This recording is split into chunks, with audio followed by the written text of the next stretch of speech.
This is 8/28, 2019. This is an excerpt from my manuscript, Ethical Presence TM, and it's basically from the introduction, and it's about my teaching philosophy and process.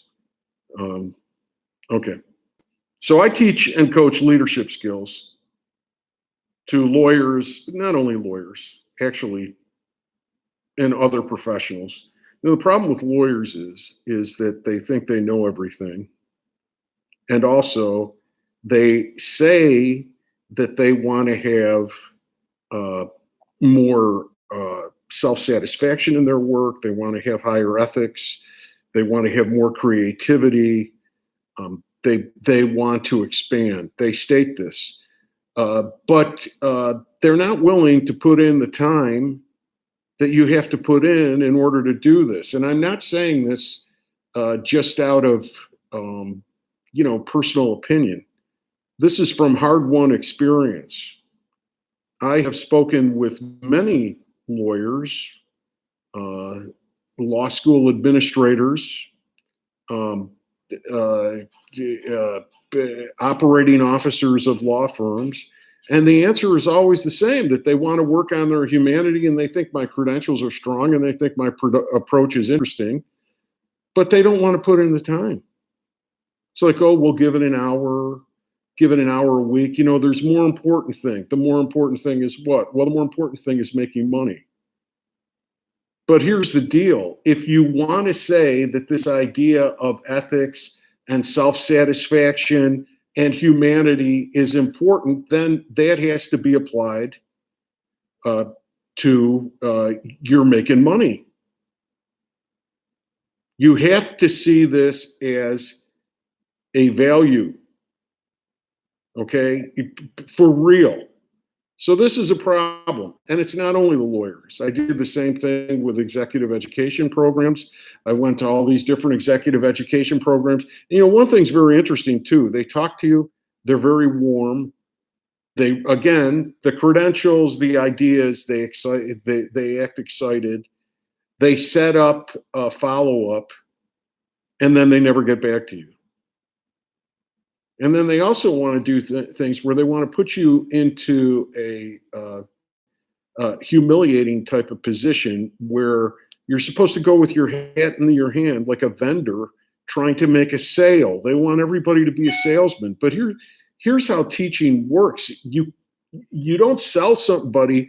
Somebody has to seek out the teacher. I mean, I'm quite willing to put out information. I mean, that's one reason why I do these videos and do the writing, besides for their own sake, just for the art of it, which is the primary reason. But another reason is that, well, okay, somebody doesn't know who you are. You've got to make yourself available to them. But you have to follow up. If you say then after that, I'm not going to chase after you to teach you. So there's a deeper problem than just, oh, we need these skills training. I mean, there has to be an attitude that changed. Finally, and this happens, it doesn't happen as much in business or in academics, but lawyers, you want to work on this presence. One thing is you have to have some sort of humility. I mean, I worked with Paul Sills and David Shepard, and I had a lot of experience on my own, both at Second City, which I'm no longer a part of. I mean, that's it's like a school that I went to. It's like it's a credential, but I don't do that type of work anymore. But but I had years and years of experience working, for example, with the improvisational aspects of what I do, and yet you get in a conversation and it's not like there's an openness of trying to learn anything. They know everything. They took an hour workshop where they talked about yes and or whatever, and then they're fine. So right, and then they're all knowing, and they think that after that hour they came out of it and they learn something which is now changing the way that they do things. This is hard. Okay, it's hard work, and it's not something you can just check off on a checklist while you spend all your time doing the other stuff that you think is so much more important, and then want to have it both ways and complain that, oh, I want more ethics, and I want a better quality of life, and I want personal satisfaction, and I want personal happiness, and I want to consider myself as a creative person. Well, you know, you've got to be open to it. You have to be humble about it, and you've got to be willing to work on it. So why don't we start with that, with the first lecture on how to work on your leadership skills and your ethical presence. Why don't we start with those points? All right. Let me get into the excerpt of this here. Okay. I teach and coach leadership skills to lawyers and other professionals experientially using the techniques of art education. Okay. So if you don't respect arts education, which is another thing that I've come across, they don't respect it. Oh, well, you're just a comedian. You're just this or that, which is nonsense. I'm not it's not even accurately. If they took 2 minutes to look at my background, they would know that that's not what I am. But they disrespect it. They think it's the toy department, and there's no overcoming that. All right, there's no overcoming that.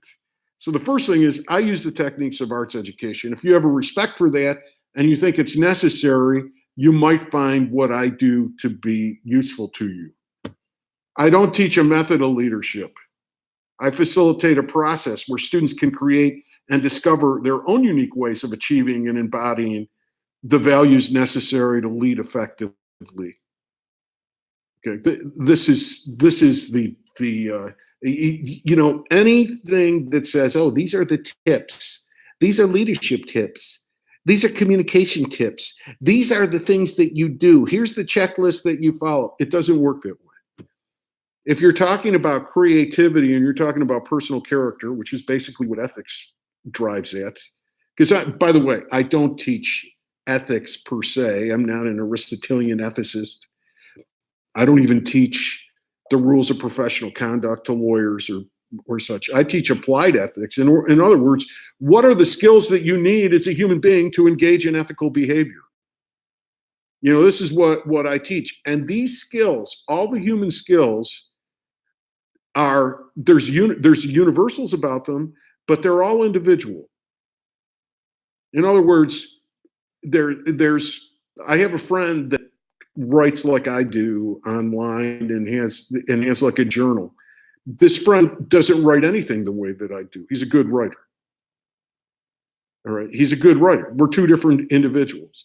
I'm speaking now. You talk diversity, which is important. If you talk about like a man of my age and my size communicating is not going to communicate authentically in the same way that, say, a diminutive woman would. A 30-year-old woman who weighs 120 pounds or something would. This is not, it's not one size fits all. So it's an artistic process. I'm an arts teacher. Okay, and now below here, anyway, is an excerpt of the introduction of my manuscript, Ethical Presence. And this book and my writing and the writing on this blog is an example of my process of improvisational writing. It's one process that's used in my teaching and coaching. So the manuscript of the book is adapted for every new class and group that I work with because presence is a matter of the now. So right now, the adaptation is that now this isn't exactly improvisational writing. This is improvisation based on this text. But the tone that I'm taking and the things that I'm saying are an adaptation to the now because this is a problem, this problem of like not following through and not being committed and not being responsive and the arrogance and everything. This is what I have learned in the last several months of engaging with lawyers and executive education programs and businesses. And this is what I've learned. I mean, I've never had a more successful quote marketing campaign. I like to call it outreach because I don't consider myself a product of getting through to people and having them give time and having meetings and everything else, and then nothing happens.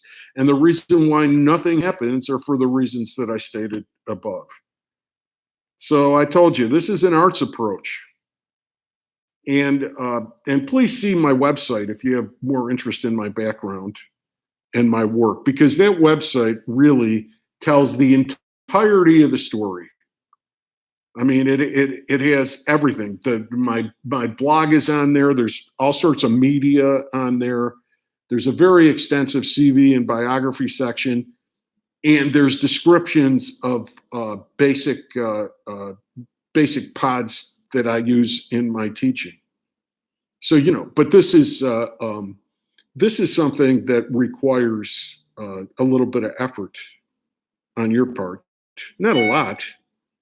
But you have to show interest and serious consideration. Don't ask for an elevator speech. Don't ask for one line. Don't ask for that. This is harder than that. It's not intended as an insult. I mean, it's the way things are done, but it's insulting to what it is that I do. It takes a little bit more effort. I put the effort into it. I expect it on the other side. If you want a teacher, this is teaching. Teaching is not telling you that you're wonderful and giving you some platitudes and then sending you on your way with a false sense of reality. That's not teaching. Okay. Here's the excerpt. It's not enough to understand mere rules of professional conduct. It is necessary to have the life skills to comply with them. I work as a litigator at the Illinois Attorney Registration and Disciplinary Commission. And when I was there, I noticed that many lawyers didn't need to be disciplined. They needed to be educated about the vast potential of their own humanity. I subsequently saw that was true for what was true for lawyers was also true for business professionals and academics, and any other person who works in a professional setting. Creativity, empathy, self-expression, critical thinking, conscience, and other qualities falsely identified with talent are simply aspects of being human. They require no special talent. They can be accessed. They can be developed to greater depths. They can be practiced in order to strengthen facility in their applications to the events and purposes of work and life. The rules of professional responsibility for attorneys and any formal or informal code of conduct for any profession address these fundamental aspects of personal character. These are common to every rule of professional conduct. I've seen it for lawyers and for accountants, and I'm sure it's for beauticians. I mean, this is for all kinds of professionalism expects this.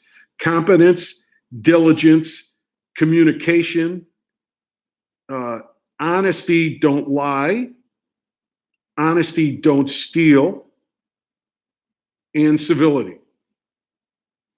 And these aspects of character are also necessities of creativity. Picasso became more competent at drafting and naturalistic painting before he innovated new forms. Anyone who has ever seriously practiced writing, music, acting, or any other creative art knows how important diligent and sustained work is to achieving creative excellence. Art, of course, is communication in a variety of forms. A good writer, visual artist, comedian, you can fill in the form, is honest, attentive to detail, and willing to face hard truths.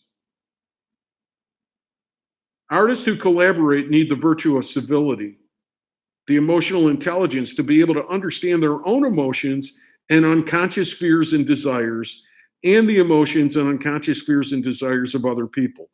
By the way, this reminds me of one thing. I saw one thing recently. It said a good coach understands their own emotions and separates them out from the situation and simply focuses on the emotions of the person that they're dealing with. And that's the way they work. And I completely disagree with that. A good coach, a good professional, a good writer, a good artist of any kind deals with reality. And to disown one's personal reality is to not have a full picture. And it's also to kid yourself, because it's not like you can separate yourself from those emotions and that they're not there. They're there. And they're going to come out one way or another. So the whole thing is to be fully present. Everybody's fully present. And also, the way that this presence is worked out is it's worked out in relationship. So part of it is worked out in the relationship between the student and the teacher. And the coach is, if the coach is putting himself, I'm going to completely not be here so that all of my being can be focused on the student. The coach is not really is not creating a natural dynamic. And I don't teach. The process teaches. Education happens between two people, between them, or between a person in a group, or between several people. It happens in the space between people. It does not happen, it is not installed from this mind to that mind. It's a matter of facilitating a creative process. And really, frankly, when I hear a coach say something like that, the person is saying that they've never really engaged in a creative process on a high level. You know, this is if somebody just adapts these things and says, I'm going to teach it, that doesn't work. And I'll tell you something from my background. I said, you're teaching leadership. They could say, what did you ever lead? You know, I've never been a C-level executive, never been a partner in a law firm or anything else. That's not what I'm teaching. I'm teaching the skills. The skills. So, and that comes from the skills of having done trials, being a writer, having been an improvisational actor, being a college professor. These are where these skills, and being completely focused on these skills. Whereas someone who's a partner or a C-level executive, they're focused on a lot of other things besides their presence. So this is the specialty. I make no claims beyond teaching these skills. And again, I don't teach the skills. I facilitate a process in which people find space to learn the skills. Okay. We continue here. There is a unity in action that leads to ethical and creative behavior and professional effectiveness and excellence. That unity is what ethical presence, TM, is all about. TM representing trademark. It's a trademark claim. Ethical presence, TM, is found where art and ethics meet. Note that ethical presence is not the study of art per se, or ethics per se for that matter. It's the practice of making art, a very practical art, which tends to the material needs of the world and the souls of all involved. My personal experience showed me that my background as an improvisational actor and writer informed my practice of law and informs my teaching, and that my background as a lawyer and teacher in a business school informs my writing and improvisational acting. By the way, my improvisational acting is now just these videos. I mean, I'm not in any improv troupes anymore.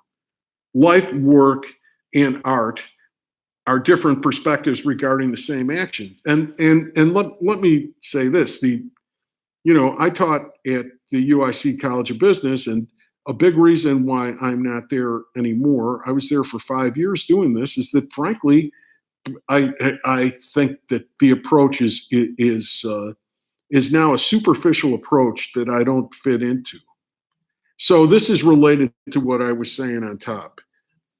If you want like quick fixes, and if you want, little truisms and everything to walk out with, and just have everybody come into a room and have fun, and then walk out and think they've been changed in some way. But count me out. I don't even bother. I'm not part of that at all. I have a background. I was trained by Paul Sills and David Shepard, but my idea of improvisation has nothing to do with what they teach at Second City, what is practiced on the stages at Second City, or at IO, or most places where they're purveyors of this. And as much as I honor Paul Sills and David Shepard for everything that they taught me, this is my own method, which has been based on my own experience, and it's a combination of many things. I think it wasn't by plan, but I think I have an interesting perspective.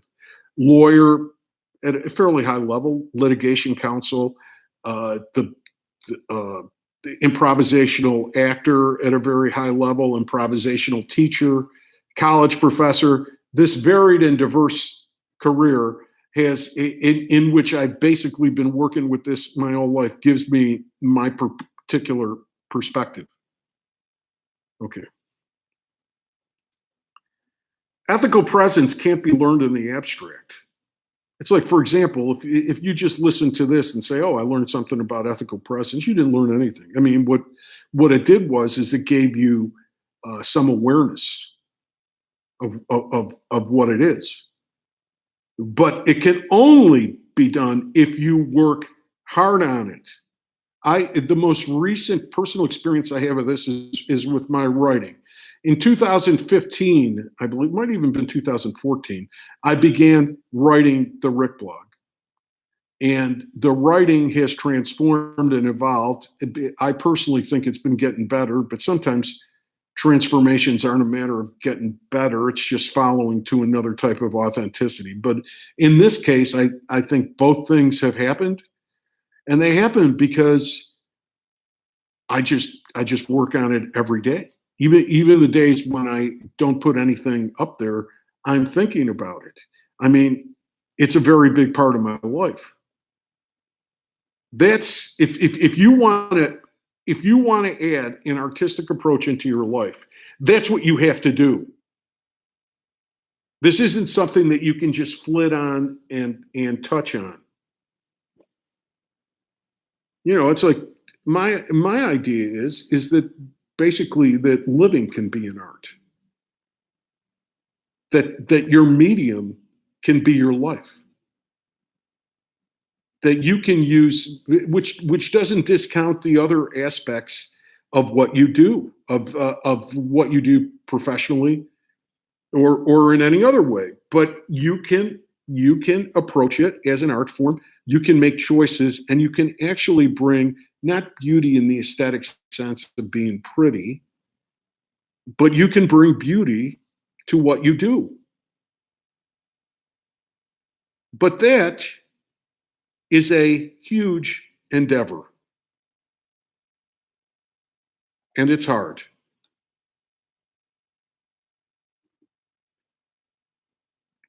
That's why it's completely a process. I'm not a guru at all. I don't, sometimes this work goes into that, and sometimes it's sold that way. And there are people that live this as a religion.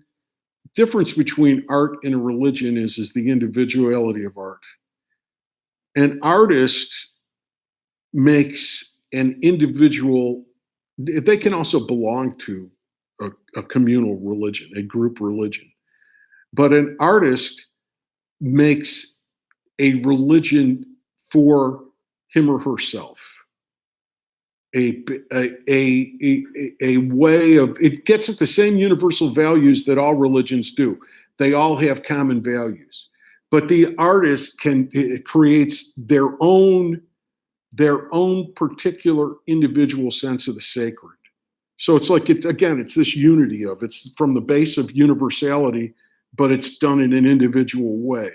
So because of that, any art teacher that purports to be some sort of guru or something, it's like, I don't do much. I mean, what I do is I just facilitate a process, and I'm just there, and you go through it. And I might give some coaching or organize it or give you assignments or something to get you started. But that's basically all that I do. I mean, I'm primarily an artist. This video is art. The writing that I have on my blog is art.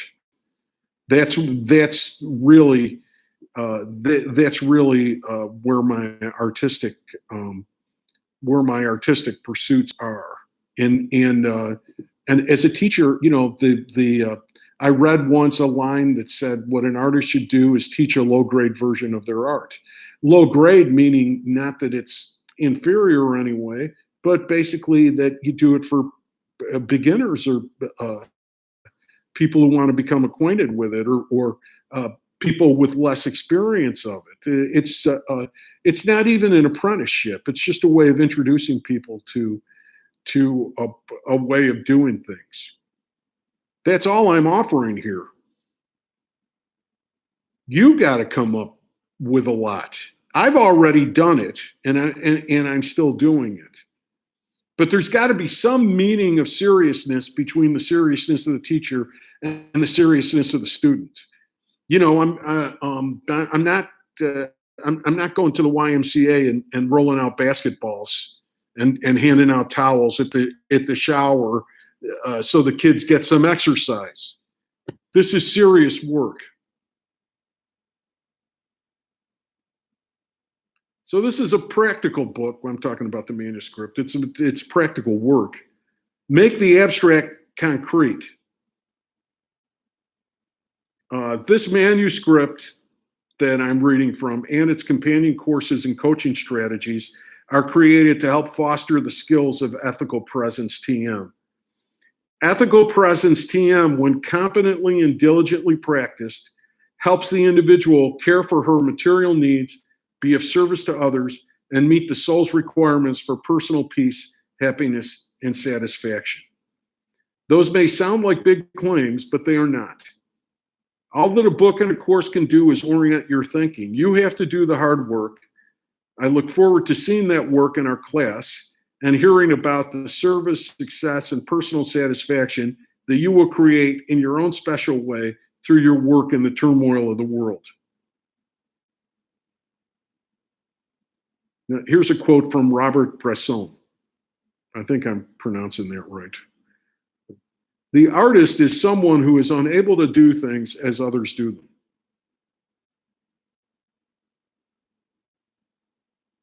Okay. I'm going to stop this now and then do a part 2 on another video because this basically gets us up to the end of the introductory information, the introductory writing in the manuscript. And basically it kind of in a lot of ways paralleled what an introductory lecture opening comments would be in a course that I would teach. Okay, I'll see you with part 2.